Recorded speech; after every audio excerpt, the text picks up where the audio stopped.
Dibre, haYamim bet, chapter 4. And he made a sort of place of bronze, 20 cubits long and 20 cubits wide and 10 cubits high.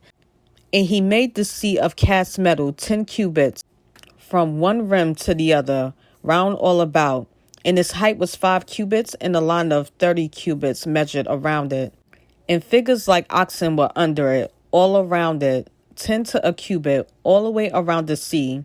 2 rows of oxen were cast when it was cast. It stood on 12 oxen, 3 facing north, and 3 facing west, and 3 facing south, and 3 facing east. And the sea was set upon them, and all their back parts were inward. And it was a handbreadth thick, and its rim was shaped like the rim of a cup, like a lily blossom.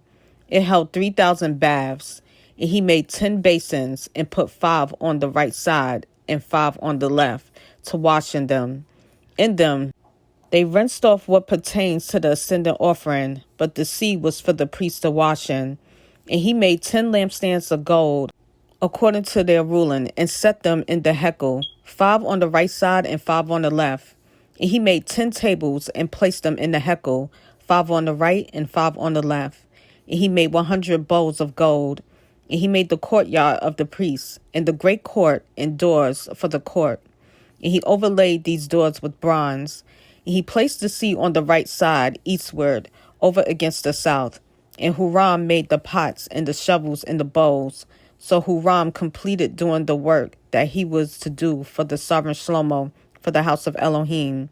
The 2 columns and the bowl-shaped capitals that were on top of the 2 columns, and the 2 networks to cover the 2 bowl-shaped capitals which were on top of the columns, and 400 pomegranates for the 2 networks, 2 rows of pomegranates for each network to cover the 2 bowl-shaped capitals that were on the columns.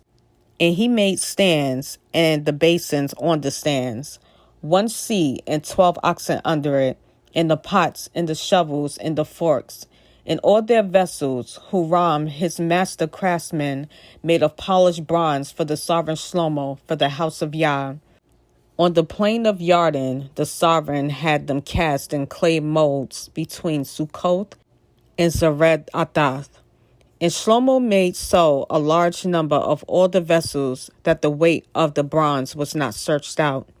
And Shlomo had all the furnishings made for the house of Elohim, and the slaughter place of gold, and the tables on which was the showbread, and the lampstands with their lamps of refined gold, to burn according to right ruling in front of the speaking place, and the blossoms, and the lamps, and the snuffers of gold, of perfect gold, and the snuffers, and the bowls, and the ladles, and the fire holders of refined gold. And the entrance to the house is in the doors to the most set-apart place, and the doors of the hekel of the house were of gold.